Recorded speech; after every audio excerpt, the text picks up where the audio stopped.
or lease from in the morning. I think you're making excuses for dealers. The fact of the matter is that's a completely irrelevant piece of information. I get it. Oh, hey. Yeah, sure. We back in 09 we pulled in.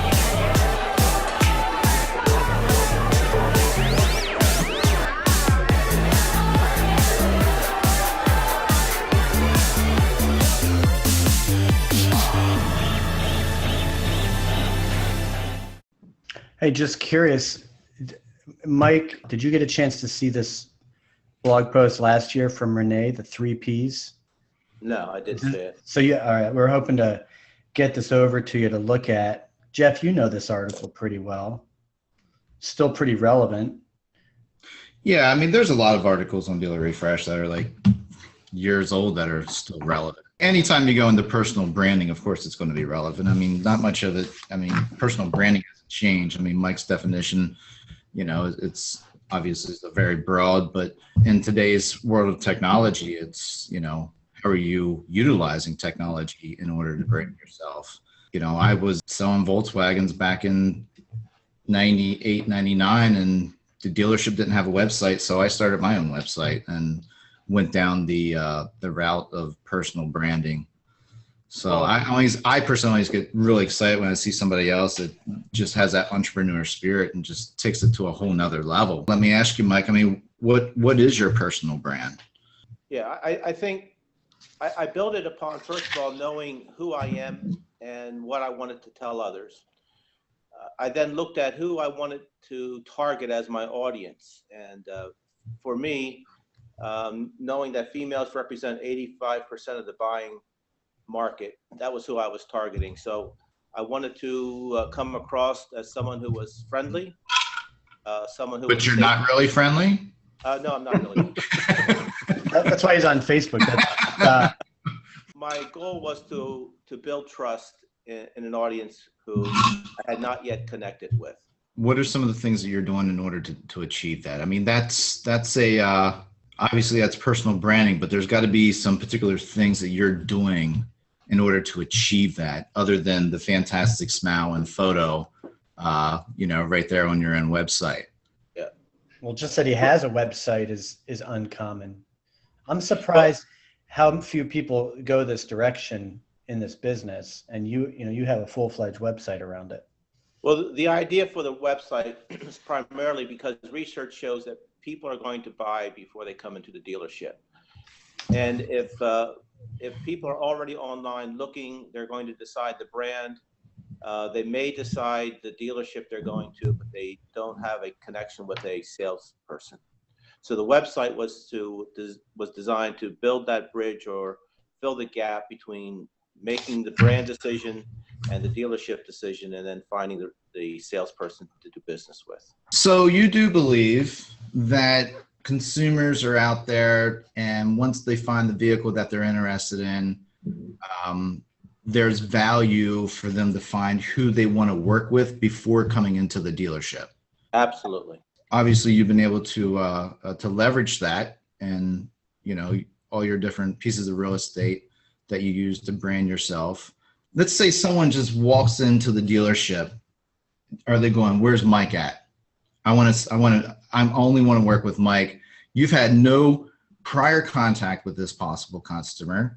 Maybe they've read some reviews. I mean, what's some of I'd love to hear some examples of what customers say. Are they asking for you? Are they refusing to work with anybody else because they want to work with you because of your online presence?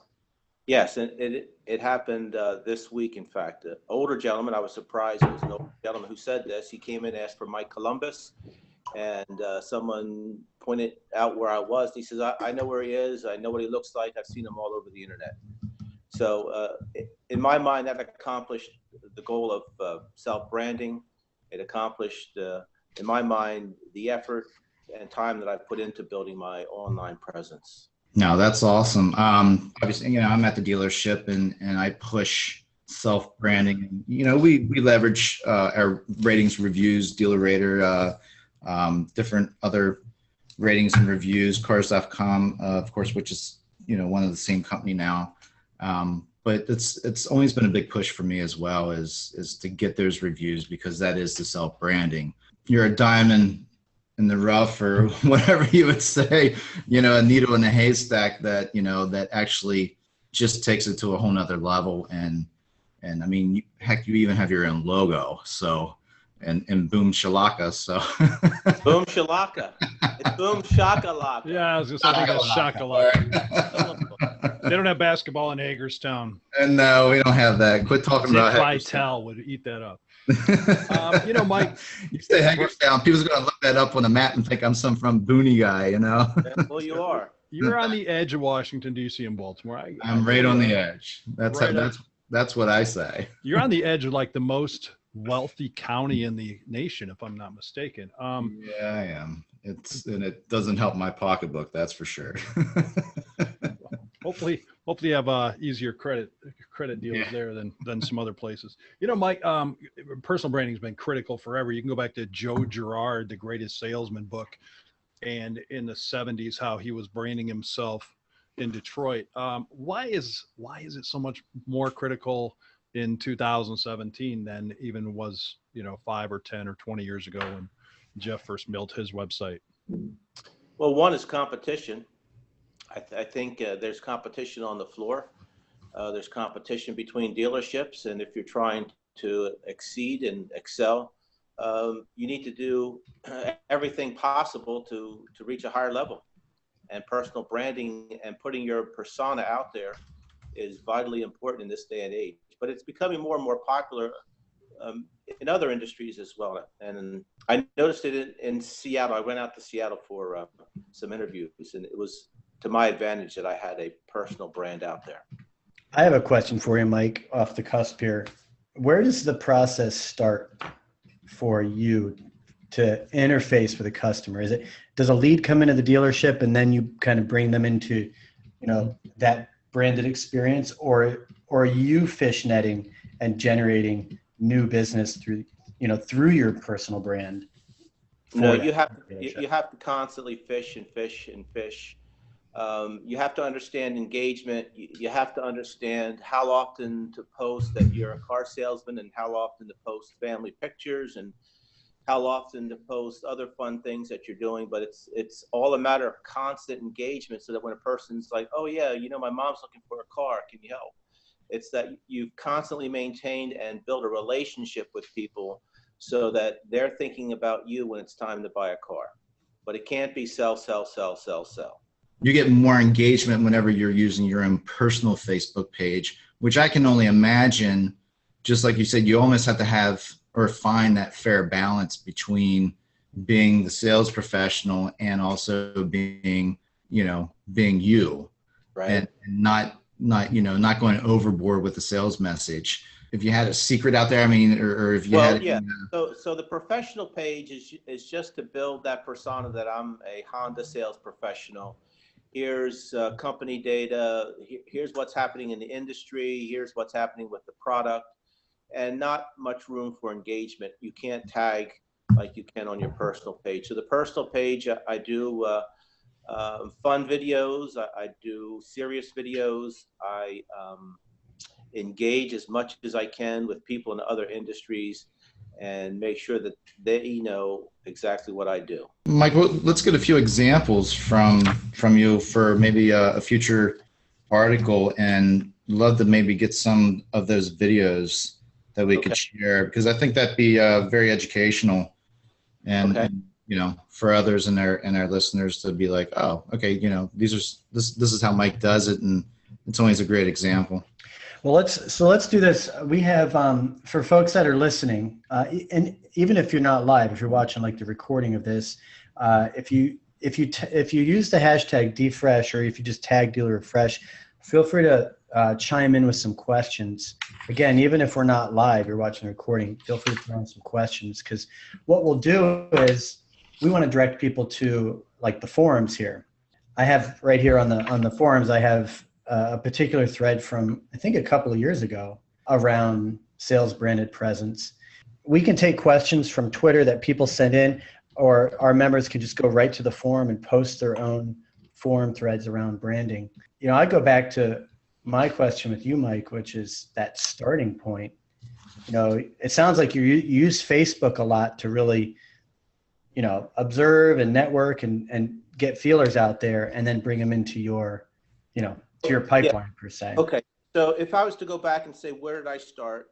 I started with a marketing person who I explained what I wanted to do with my name. So I wanted to brand my name, Mike Columbus. I wanted a certain font, I wanted a certain style, I wanted to project a certain image, and we built upon the name. So the first thing I did was secure MikeColumbus.net from GoDaddy and build the website. The website was static. It's still a bit too static, but we're going to be making some modifications soon. After the web page was built, I wanted the professional persona out there, so I built some things on LinkedIn, and I continue to use LinkedIn. LinkedIn through Sales Navigator, I use to do some fishing, finding people I do some B2B work with them, and then Facebook for engagement. So I still recommend strongly having at least 4 platforms. My 4, of course, is the website, Facebook, LinkedIn, and currently using Instagram, but probably will be doing more with Snapchat.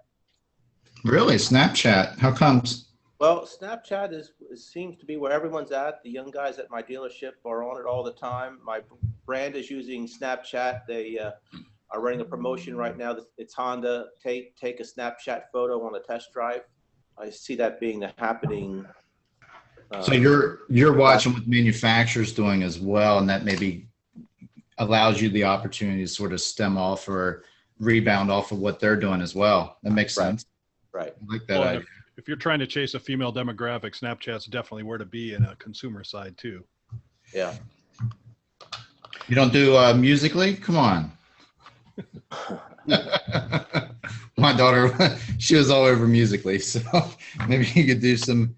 You're in the music videos or something like that. We need Mike Columbus. We need to have a Dealer Refresh lip sync contest. No. Hey, I think we got Ryan Coughlin online. He's our big rock star at the dealership. He would like that. Yeah. So, Mike, I'm on your LinkedIn page. I see you have an article from February, but that's the only one you posted. Is it something you wrote original? I haven't looked into it, but you know, what keeps you, other than time, what keeps you from putting more content around the Honda brand or what you're doing? It's strictly timing. I spend so much time on Facebook, and not just to have a social group of friends. It's really, you know, we've built relationships, and I have relationships with people all over the country that have helped me enormously. So I do spend just so much time on Facebook, and probably should balance it out more. I've seen bigger returns from Facebook than I have LinkedIn. Yeah, well, that was my question. You know, what if you had to break it up into a percentage? How much time is spent between the different social sites? You know, you've answered that, but if you could do maybe throw a percentage at it, what would it be? I would say LinkedIn is 10%. Facebook is 80%.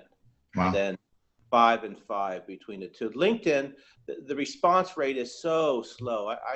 You know, it might be 2 weeks before I get a response back from someone that I sent an email to. It's just, I like the instant engagement.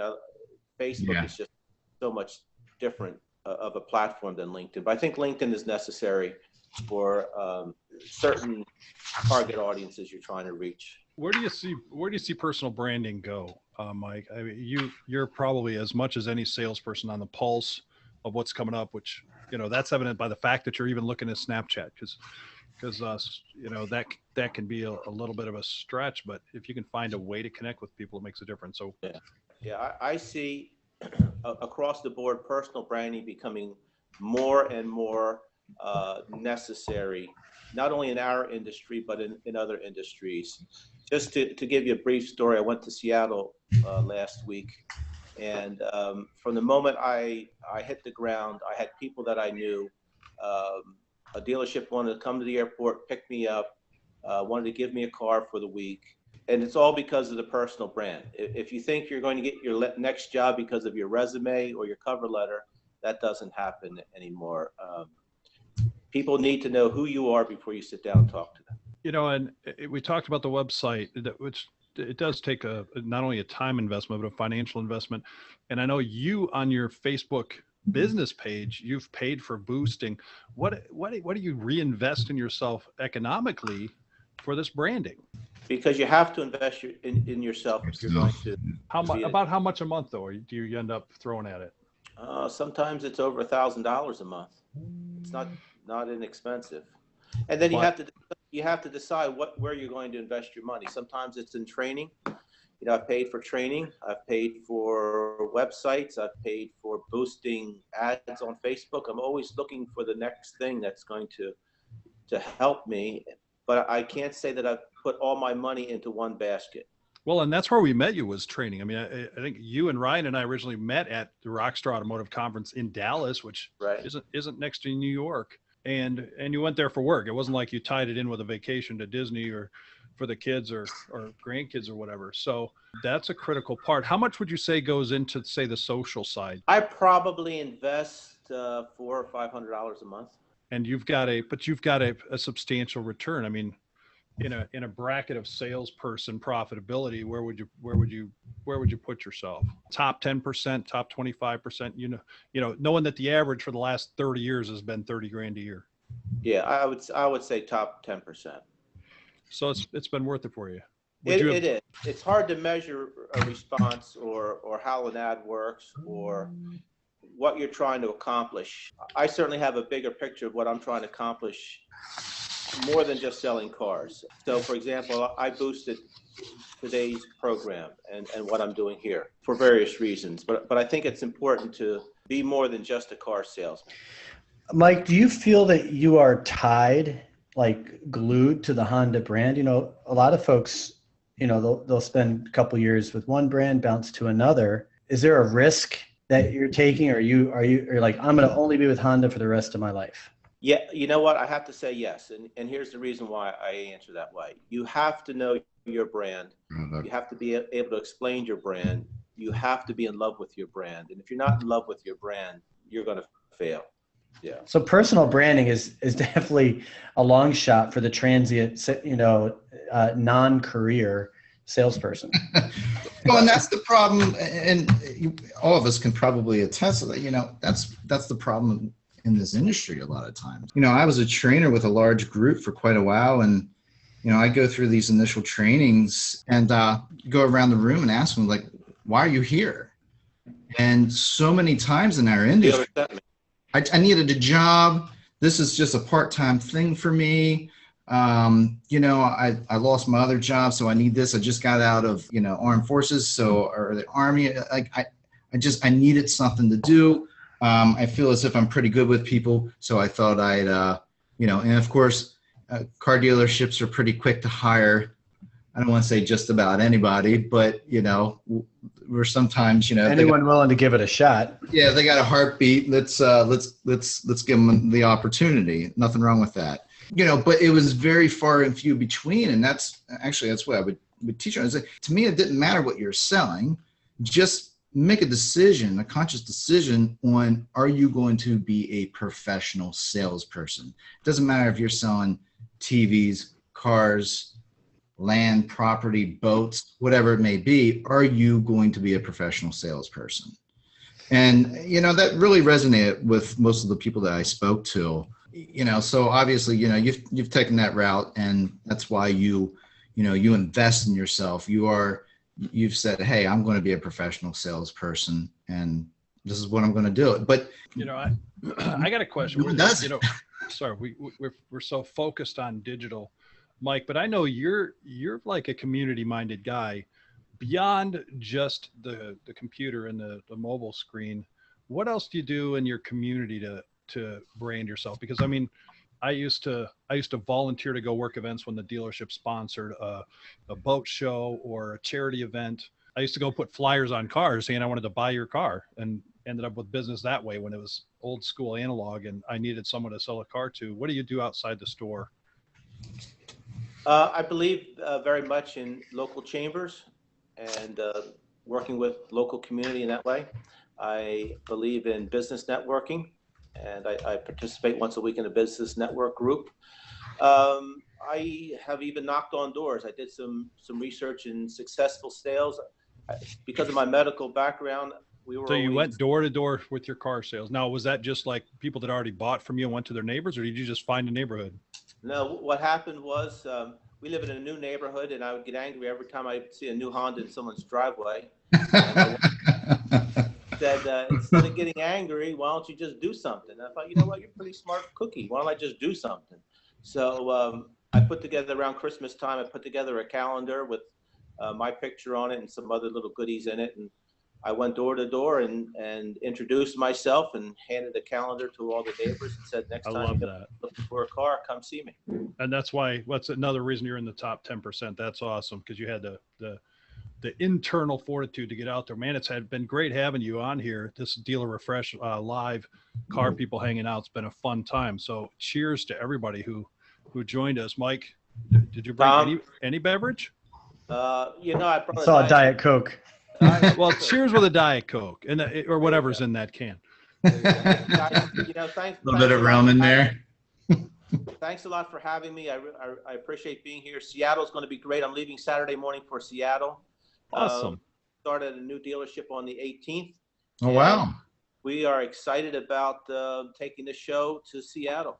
Well, man, that's going to be a whole nother story for us then. Yeah. Yeah. We're looking forward to part 2 of the Mike Columbus branding story. How to break into a new market. Thank you. So folks that are listening live, and again, even on the recording here, these are web chats, as we call them. We'll be doing them on a regular basis, you know, as often as we want. We'll definitely want Mike to come in. You know, you're welcome anytime to come up here, and we don't have to always talk about personal branding. We can talk about a variety of things. It's kind of an open forum. So folks listening, if you're interested in getting on one of these chats with us, you know, focus on a topic. Personal branding, something that's going to continue to evolve. You know, I was saying earlier, it's funny how, you know, Jeff, we've been talking about personal branding for years, and I still feel like so few people do it. I mean, I built a platform for it back in 2010, so that someone like Mike, who wants to build a brand and then reassociate to a new dealer, had a turnkey way to do that. But 7 years ago, it was not even something that I could before set. its time. Hey, Mike, we had a quick question from Amanda Ryan. Yeah, we got like lots of questions actually. in 12 seconds, well, she threw it all. I want to make sure that was a Twitter question. How much, in 20 seconds or less, how much time a day do you actually spend on branding versus selling cars itself?